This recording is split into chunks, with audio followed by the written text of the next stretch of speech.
above all else, young men, young women, this is all about Jesus Christ. This is all about his gospel. This is all about you encountering his love. This is all about you knowing what it is to have a relationship with him. It's why we do what we do. It's why we exist in this church. It's why he's placed me in this position. It's why these people get up here and lead us in worship week in and week out, so that you can come and experience the true living God, the only one that can give you life abundant. And if you don't know Jesus tonight, if you've got questions about a relationship with him, please don't leave this place without us getting that settled. We're talking about relationships, and we're going to do that plenty. We're talking about love relationship, but there is one love relationship that supersedes all others, and that's the one that you need to have between yourself and Christ. So please, don't leave this place tonight if you're lacking in a relationship with him or you don't understand what that is. Okay. Back into Song of Solomon we go. As we follow this love story of this couple and the template that they are showing us that is God's design for attracting, for dating, for marriage, for intimacy. And if you'll remember last week, we watched as this couple began the dating phase of their relationship. And keep in mind that the book doesn't give us every single detail of their relationship. We really just get snapshots of it as it progresses. So we've seen a snapshot of their attraction.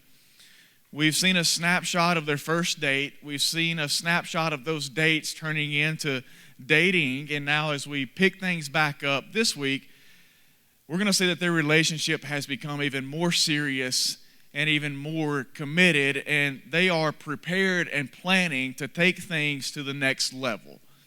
So take a look, Song of Solomon, chapter 2. We're going to pick up in verse 8, and we see her speaking right here. She says, "The voice of my beloved, behold, he comes, leaping over the mountains, bounding over the hills. My beloved is like a gazelle or a young stag. Behold, there he stands behind our wall, gazing through the windows, looking through the lattice. My beloved speaks and says to me," now she begins to quote Solomon right here. These are his words to her. "Arise, my love, my beautiful one, and come away. For behold, the winter is past, the rain is over and gone. The flowers appear on the earth, the time of singing has come, and the voice of the turtle dove is heard in our land. The fig tree ripens its figs, and the vines are in blossom. They give forth their fragrance. Arise, my love, my beautiful one, and come away. O my dove, in the clefts of the rock, in the crannies of the cliff, let me see your face, let me hear your voice. For your voice is sweet, and your face is lovely." I like this one tonight. Let's talk about making moves. And we're going to frame that up within the concept of courtship.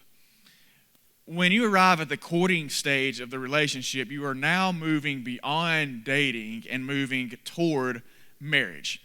So think of it kind of like this. When you're dating, the goal is observation. So it's kind of like, okay, I think I'm feeling this person. Things might could go well. I think we're pretty compatible. I think this could kind of work out. So let's wait out there. Let's see what we get. Let's see if we can make this thing happen. Let's think this is something I want to pursue. I think this could be the man or woman that I want to spend the rest of my life with. That's kind of the dating side of things. When you're courting, the goal is no longer observation. The goal is conclusion.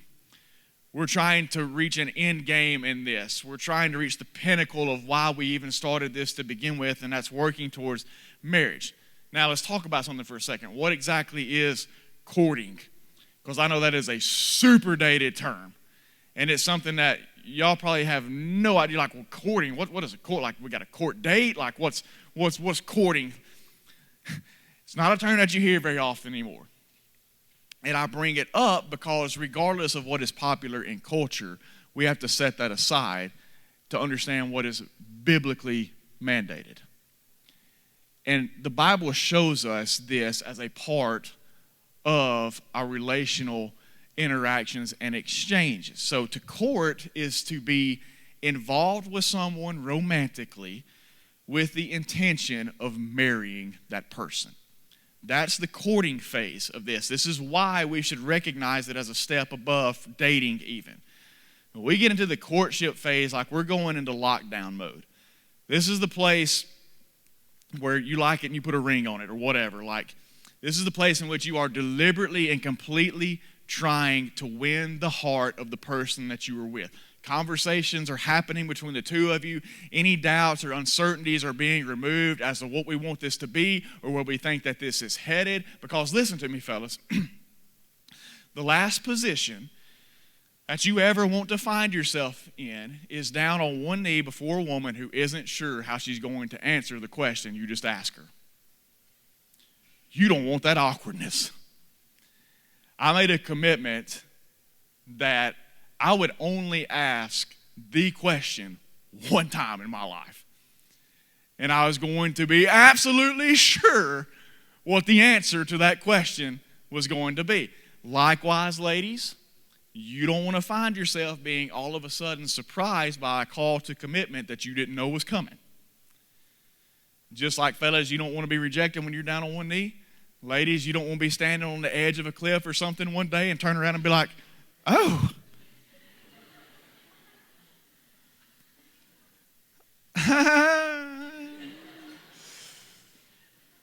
This is how we avoid those situations. The courting stage of the relationship is all about making moves that ensure that your relationship is mature enough for marriage.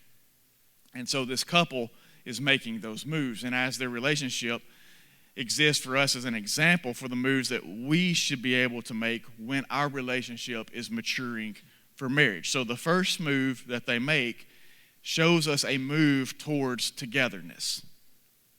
So if we go back into the text and kind of rehash what's being said here, listen to what she speaks of and to Solomon. She says, the voice of my beloved. Behold, he comes leaping over the mountains, bounding over the hills. My beloved is like a gazelle or a young stag. Behold, there he stands behind our wall, gazing through the windows, looking through the lattice. Now, I'm going to help you picture the scene a little bit. This woman is sitting around the house. She's minding her own business. She's got her chores done for the day, and she's kind of just relaxing and taking it easy, but she's also looking for her lover to show up at any moment. She's anticipating his arrival. She knows he's been at work or whatever. Well, work's about to be over. And she knows at any moment he's going to show up at her house. So she's sitting around. She's looking. She's waiting to see if Solomon's going to show up. And then she hears her man calling out to her. The voice of my beloved. All day long, she's been sitting around the house waiting for him to show up, and then she hears his voice calling out to her, and she gets all excited about it. She looks up, and here he comes. We've got Solomon the sprinter coming in hot all the way to her house because he's been ready and waiting all day to see her. He's calling out to her. He's running towards her because she is all that he can think about. His heart is set upon this woman. And he wants to spend every free moment that he has with her. Now, some of y'all maybe can't relate to that just yet in your relationship, and that's fine. But there should come a time, men, women, when you get to that phase. Now, we're going to talk about the difference between like just being possessive and overbearing and over-controlling. Like there's a difference between all that. Versus just really loving that person so much that you want to spend every waking free moment that you have together with them. All throughout this narrative, we've seen her compare and allude to Solomon as a shepherd. And so I can kind of imagine it like this. Solomon's been in the field all day. He's been at work, constantly looking at the clock, checking his watch, waiting for the end of shift to come around so that he can meet up with her, so that he can head over to her house, so that he can pick her up for the night. We're given the picture that Solomon doesn't even take time to go home and clean himself up. Now, if he has indeed been in the fields all day with the sheep, he's going to be stinking a little bit. And I know we talked about like that a few sessions earlier, guys. You don't need to be stinking. Like, she loved the smell of him when he came by earlier. Like, he probably had it a little in his bag, in his work bag, and just, gave it a quick hit or whatever. And he takes off. Like, we're given no impression that he stops by the house to clean up or anything. Like, when Solomon shows up, he's like in this phase of, I got a little dirt on my boots, but we're fixing to dance the dust right off them tonight. Let's go. We're hitting the town. Like, y'all got to give me something on that a little bit. Like, so she describes him coming to her. Listen to the descriptive Her descriptive of him is like he's leaping over the mountains. He's bounding over the hills. This guy's like Superman coming to get Lois Lane. He's going over tall buildings. He's faster than a speeding bullet. In other words, nothing's going to stop this man from being with or getting to his woman. He will not be prevented, and he will not be deterred. And every one of you ladies in here are like, that's right, that's the kind of man I want. He better be leaping tall buildings. He better be faster than a speeding bullet. Like, there better be nothing that gets in between me and him. I don't want to hear any excuses. You had to work late or whatever. Like, get here and love me. Like, take me out. I want to go. I want to be around you. Like, guys, take notes. This is the kind of passion. This is the kind of move towards togetherness that you should be exemplifying for the woman that you're telling that you love. This is a move toward togetherness. She's cluing us in also to the sense that their reality may have had to face some obstacles. Their relationship, we're led to believe, has maybe hit some bumps along the way, has maybe had to face some adversity, because she says he's leaping over the mountains, he's bounding over the hills. So these elevated pieces of terrain, they give us the sense of they're not easily passable.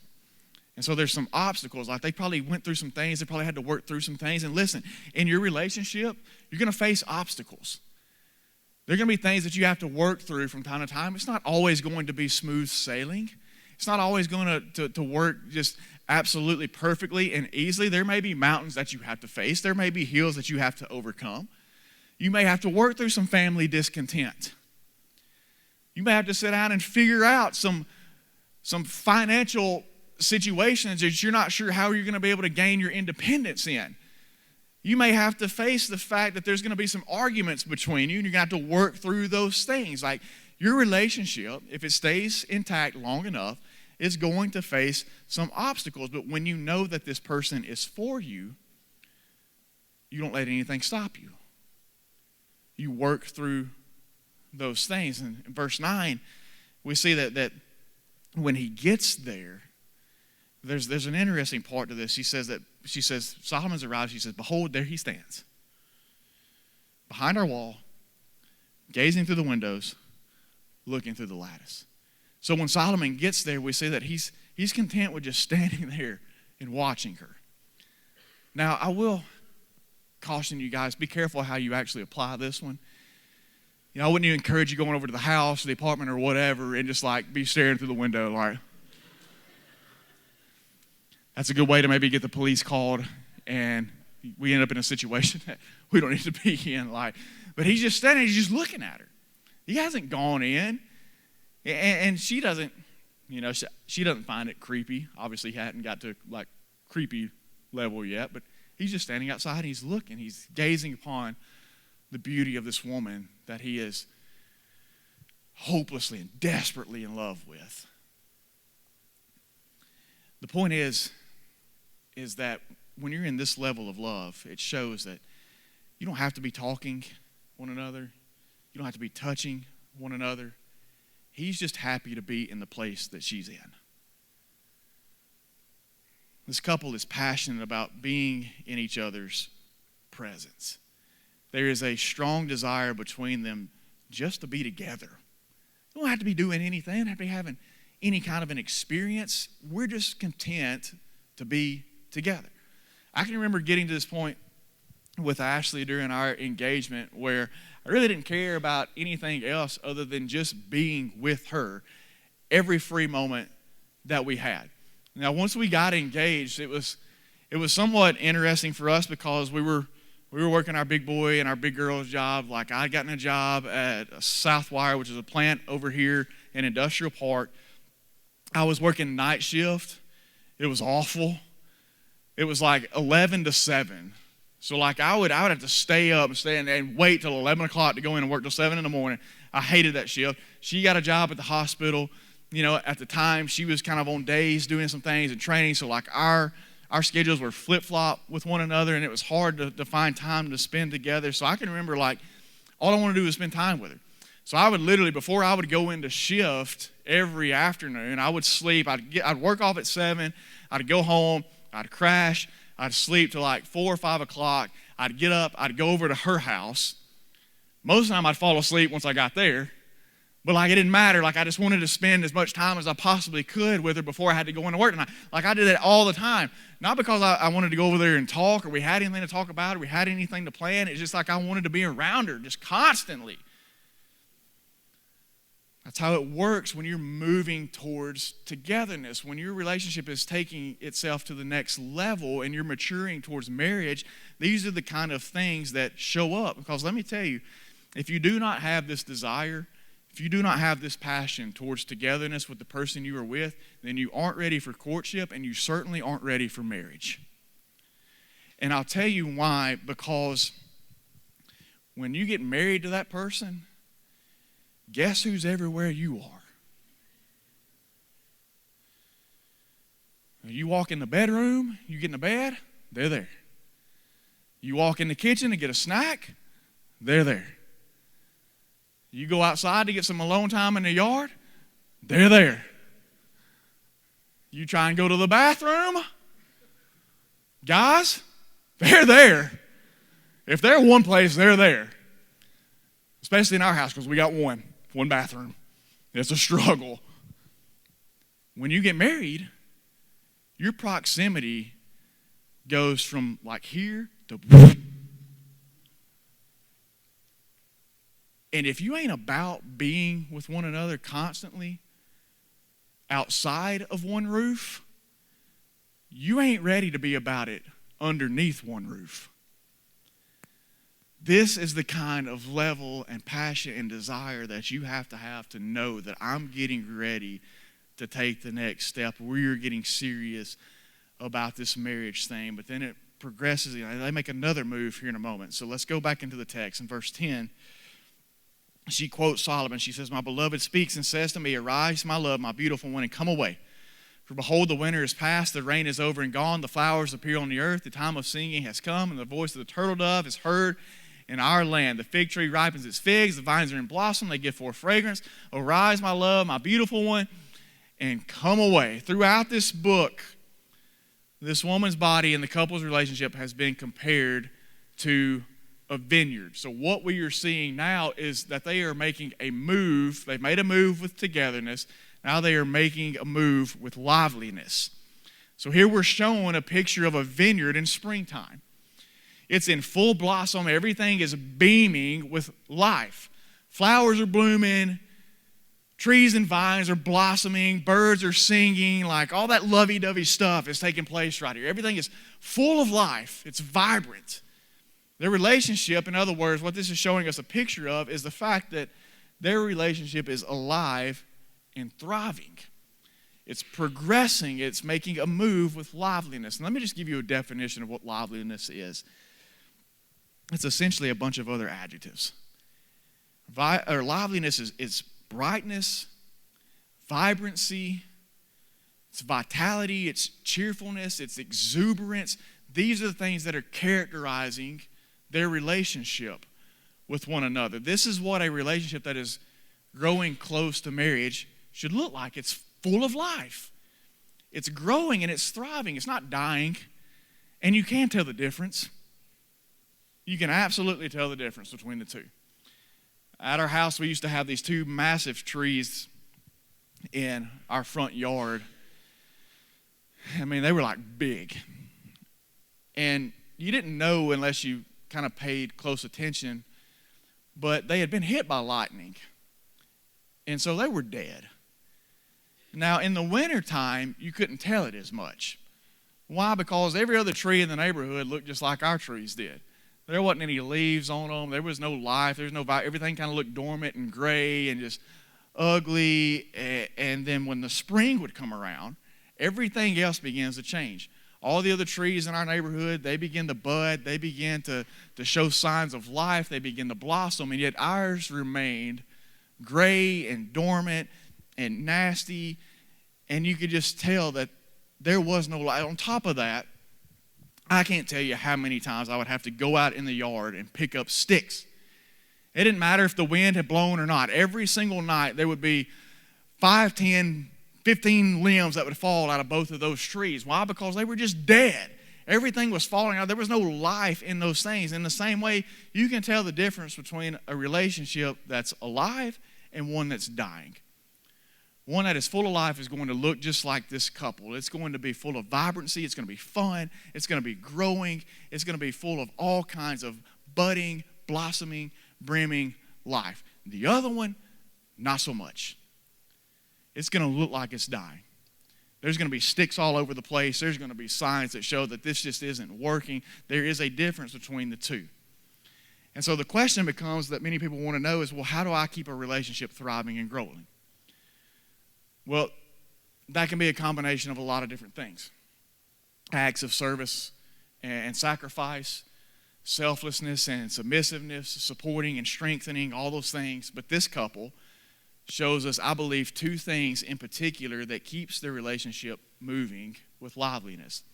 In other words, this is how you're going to thrive and not die. The first one is this: they trust in each other. In verse 14, as Solomon continues speaking to her, he says something interesting that's worth interpreting properly for us to understand. He says, "O my dove, in the clefts of the rock, in the crannies of the cliff, let me see your face, and let me hear your voice. For your voice is sweet, and your face is lovely." This is Solomon calling out to her. And so it gives us this picture that she might be a little bit timid. She might be a little bit unsure of things. She's hiding in the cracks. She's hiding in the crevices. She's hiding in the clefts of the rock. And Solomon's out there, and he's calling to her. He's like, come out of there. I want to see, your voice is lovely to me. Your face is beautiful to me. Don't hide. Come out of that place. Come down here to me. He is calling her to trust him with his devotion to her through his edification of her. And so we see that she has a trust in him. He's calling out her. He edifies her. He earns her trust, in other words. Now, let's take a moment and talk about something that I know is difficult. Some of you in here tonight, when it comes to relationships, have major trust issues. I didn't figure anybody would amen. And that's fine. Some of you have major trust issues. And I understand that those things probably come out of past relationships where your trust was damaged, where it was betrayed, where it was taken advantage of. I understand. You have a right to carry the trust issues that you have. But listen to me, because this is important. If you are serious about pursuing and finding someone to spend your life with, you want to be married, you want to have that relationship, you're going to enter into a new relationship at some point in time. Listen to me. How can you withhold trust from someone who has never betrayed it to begin with? I know it's a difficult thing because you've been there and done that. And you're like, well, that's what got me in trouble in the past. I get that, I do. Let me say something that's not necessarily biblically founded. Love is risky. If you're going to put yourself out there and you're going to play this and you want this and you desire this, there's a chance your trust might be broken again. There's a chance your heart might be broken again. All of us take that risk when we decide we're going to pursue someone to spend the rest of our lives with. You have to consider, is that worth it to me? If so, put yourself out there. But some of you, listen, I say this because some of you, you're gonna miss out on a good thing that God has brought into your life because you won't let go of past trust damages. We got to ask God to help us to move beyond that. If this person that I'm with now has never given me a reason to question their trust, then I shouldn't be. And until that time comes, there's got to be trust. How can you have a relationship that's held together if it lacks it? There has to be trust between the two of you. When this gathering ends tonight, I'll be up here super late. I mean, some of y'all have no regard for my personal health and my desire to go to bed at night. And that's fine. I welcome that. Like, but in all likelihood, I'll be up here till 1 o'clock in the morning or later tonight. Guess who's going to get home long before I do? Guess who's going to be there for hours before I ever even get to the house by herself? My wife. I'm not worried. I got a Ring camera on the door.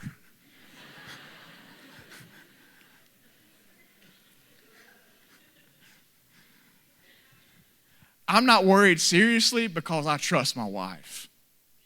She's never given me a reason not to. And I never will doubt her. There has to be trust, guys, amongst us if we're going to have a relationship that thrives and doesn't die. So they trust in each other. The second thing that they do that causes this relationship to thrive is they fight for each other. I didn't say they fight with each other. They fight for each other. Go look at verse 15. He says, catch the foxes for us. Well, this is some Song of Solomon stuff. Right? The little foxes that spoil the vineyards. For our vineyards are in blossom. The worst thing that a vineyard could ever have get in it would be a fox. And so to illustrate this the best that I could, I set a couple of traps last week. And I want you to, I'm just kidding. Like, I'm not. Some churches handle snakes. We turn out foxes. Like, the worst thing a vineyard could get in it would be a fox because of the irreparable damage that it would cause. And so when you have a vineyard, you know, what grows in a vineyard? Grapes. Good answer. Grapes. And so you have these grapevines, and when they're getting ready to come to maturity, they would create a bloom. That bloom would bud, it would burst forth. Eventually the bloom's going to fall off, and the grape's going to replace it. And so what would happen with the fox, if a fox get in a vineyard, he would run around and he would eat up all the blooms, and in essence, killing the grapes before they ever got to a stage of maturity. And so what this shows is, what this couple is saying is that together we have got to fight against the foxes that could potentially ruin or kill our relationship. In other words, we've got to fight together against the things that would seek to enter into our love for one another that could absolutely derail this entire good thing that we've got going on. That could be anything. That could be sexual immorality. That could be an unneeded possessiveness. That could be anger. That could be jealousy. That could be any of those things could be foxes to your relationship that can kill it. And so they say we have to recognize these threats. We got to catch these foxes. Whatever these things are that threaten our relationship, we have to fight for one another against these things because this thing is too good to let it die. It's too good to give up on. It's too good to let something else come in here and just take it away before it's mature, before we get to enjoy it in its fullness. So collectively, they help each other fight these things. They fight for one another against the things that they could see being damaging and destructive to the person that they love. Listen, you want a thriving relationship, then you watch out for the person that you love. Because most of the times, the things that will end up taking us down are the things that we ourselves never saw coming. But when you got a man of God standing beside you, or you got a woman of God standing beside you, they watch you on all sides. And even though you may not see it coming, even though my wife may not see it coming, I did. And guess what? I'm going to snatch that fox up, choke the life out of it. We're going to have a fox skin rug in front of the fireplace. Like, not going to let it happen. They fight for each other. And so their courtship, this relationship, it's moving with liveliness. There's life all over this thing. And then it makes one last move, and that's a move in eagerness. Back in the text in verse 16. And I hope y'all are ready because this is where it gets a little juicy. We had to have some juicy parts, right? Song of Solomon, like we were getting closer and closer to it getting really awkward in here for y'all the next couple of weeks. So you better just get ready. Verse 16, my beloved is mine, and I am his. That's a healthy possessiveness. It's not overbearing. It's not suffocating. It's a declaration that she's mine, he's mine. He grazes among the lilies until the day breeze and the shadows flee. Turn, my beloved, be like a gazelle or a young stag on cleft mountains. On my bed by night. So as we get into chapter 3, she's having a dream. So calm down for a second. She's having a dream. She's explaining her dream. On my bed by night, I sought him whom my soul loves. I sought him but found him not. I will rise now and go about the city, in the streets and in the squares. I will seek him whom my soul loves. I sought him but found him not. The watchmen found me as they went about in the city. Have you seen him whom my soul loves? Scarcely had I passed him when I found him whom my soul loves. I held him. I would not let him go until I brought him into my mother's house and into the chamber of her who conceived me. I adjure you, O daughters of Jerusalem, by the gazelles that does the field, that you not stir up or awaken love until it pleases. Now, let's get a little weird. Let's go back. She says, turn, my beloved, and be like a gazelle or a young stag on cleft mountains. That could be translated mountains of Bether or hills of Bether.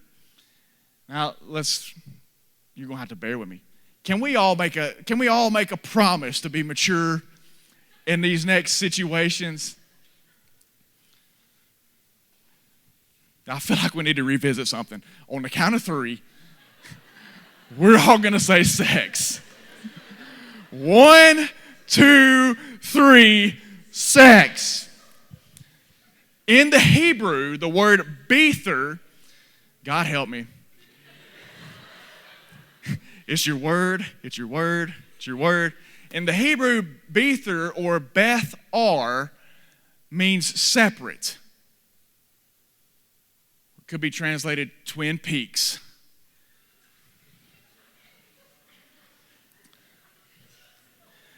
I know some of y'all are thinking, hey, this ain't the word of God. Like, there ain't no way. Trey is tripping on his translations like, this ain't right. This woman is saying, Solomon, I want you to come be like a young stag on the hills of Bether, my God. Like, she is craving her man. I told y'all this next move was a move with what? Eagerness. An eagerness to do what? To be intimate. Like, there are desires, there are sexual desires there. They desire to be intimate as their relationship progresses. It's growing and it's thriving. There's an increase in their eagerness to be intimate with one another. She says, I had a dream. In my dream, I was looking for my man, and I couldn't find him anywhere. I walked all through the town. When I finally found him, I was like, there you are. Come here. You coming with me? We're going back to Mama's house. We're going to find Mama's bed, and we're going to get in there, and we're going to enjoy everything about this relationship we've been waiting to enjoy. They desire. There's an eagerness to be intimate. That's normal. That's good. This is a God-given desire. Hey, listen, I'm serious. I'm going to just reiterate this throughout this series. As long as you guys sit underneath my teaching, I'm not going to allow the world to hijack sex. God created sex. The world don't know jack about sex. God wrote the book on that stuff. That's His. And He knows how you can enjoy it better than any kind of worldly stuff you could find out there. And so they are having these desires, and it's good, and it's God-given. And this woman, she's losing sleep at night because of her eagerness to be with her man. But then we hit verse 5. Did verse 5 sound familiar to anybody? She says again, I adjure you, O daughters of Jerusalem, by the gazelles or the does of the field, that you not stir up or awaken love until it pleases. She once again recognizes those desires for what they are, and collectively they say, we know this is a good thing, we know this is a God-given thing, but this is not the context yet. It's not time for it yet. They still haven't come together in marital union, so it is still not time for them to give themselves to these desires. You have to hear me. Please, please, please do not awaken or stir up love until it pleases. Guys, until you enter into marriage, all forms of sexual activity are expressly forbidden by God's word. And there is such a strong reason behind that. We're going to get into that, I promise you, at some point, but it is not time yet. When you get to this point in your relationship, this is essentially their engagement phase. And so what this shows us is that once you get to this point in your relationship, you have to be even more careful. Why? Because the desire only heightens. It's supposed to, but you've got to control it. You've got to exercise self-discipline. Use whatever means necessary to keep your relationship sexually pure. I don't care if you get home at night after a date. I'm busting on Connor and Caitlin because they're in this phase. It's like a live example of this right now. Whatever you have to do to keep yourself sexually pure is what you do at this phase. Y'all go out on a date, you go back home, you drop her off, you give her a kiss, good night, and then you turn around and get back in your car. Just leave. If you can't handle it, get in your car, get in your sheriff's car, turn the lights on. This is a full-scale emergency. Get out. I got to go. At the same time, don't egg him on. Let him go. If you know that this is hot, you're burning with hot passion. When he gets to the doorstep, don't say, "Hey, Connor, you want to come in for a little bit?" Well, duh. It don't matter if he drops you off at 12 o'clock midnight and he's got to be in at shift at 4 a.m. If you invite him to come in, yes, ma'am. Sure thing, I'll come in. Why? Because there's desire and there's passion, but it's not for yet. Not yet. You're close. Not yet. There has to be an eagerness that picks up at this phase in your relationship. Listen, I'm going to finish up with this. I found something interesting in this when I was doing my studies and laying out these points and all that stuff. And you know what I found? You know what it was? Can I tell you? It was the gospel. What was the first thing that they did? They made a move toward togetherness. You know what God did? He moved towards us. In our sin and our rebellion, we were separated from Him. Love relationship was fractured. We had trust issues all over the place. But God initiated a step towards us. Pursuit. He came after your soul. He's still coming after some of your souls here tonight. The next thing they did is that they made a move with liveliness. And once God moves towards us and we enter into relationship with Him, guess what He did? He brought us to life. What was once dead because of sin is now beaming with abundant life in Christ. A life full of the light and love of Jesus that has been radically changed by His grace and His mercy and His forgiveness. And then after all that takes place, what was the last thing they did? They had a move in eagerness. Their desire to be intimate with one another ramped up. When God pursues you and you are caught by His grace and He bursts new life in you, you know what He then does? He bursts an eagerness and a desire in you to experience Him in a greater intimacy than you ever have before. This is the gospel. This is why God loves marriage. Because that's exactly what it portrays. A picture of His love union with us as His people. So when your relationship is ready for it, start making some moves. Moves that carry you beyond dating and toward marriage.